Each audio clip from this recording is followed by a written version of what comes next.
থেকে 500 রিঙ্গিত জরিমানা ছাড়াও বিশেষ বিশেষ পাশের জন্য মালয়েশিয়ায় অবস্থান করা অবৈধ অভিবাসীদের সাধারণ ক্ষমার ঘোষণা দিয়েছে দেশটির সরকার। প্রত্যাবাসনের এ কর্মসূচির মাধ্যমে জেল বা বিচারের মুখোমুখি হওয়া ছাড়াও নিজ নিজ দেশে ফেরার সুযোগ পাবেন অবৈধ অভিবাসীরা।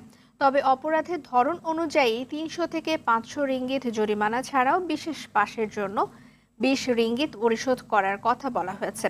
18 বছরের কম বয়সীদের থেকে জরিমানা নেওয়া হবে না বলেও জানানো হয়।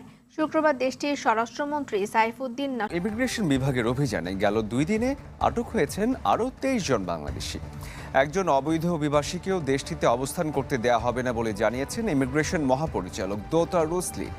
এদিকে প্রতারণার শিকার হয়ে মালয়েশিয়ায় গিয়ে অবৈধ হয়ে পড়ায় অনেক প্রবাসী কাটাচ্ছেন মানবেতর জীবন। ওয়াহিদ সোহানের তথ্য, ছবিতে একটি ডেস্ক রিপোর্ট।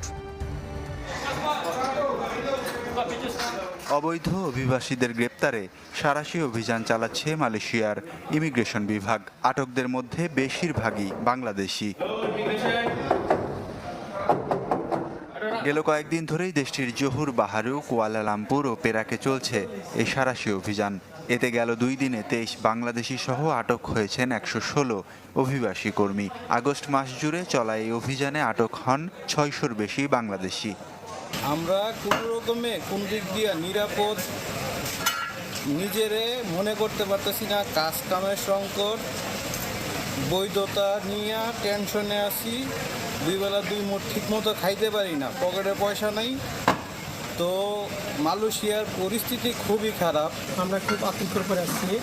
মালয়েশিয়াতে ইমিগ্রেশন দরকার করতেছে, অনেকে অবৈধ আছে, বৈধ হওয়ার কোনো ওয়ে নেই।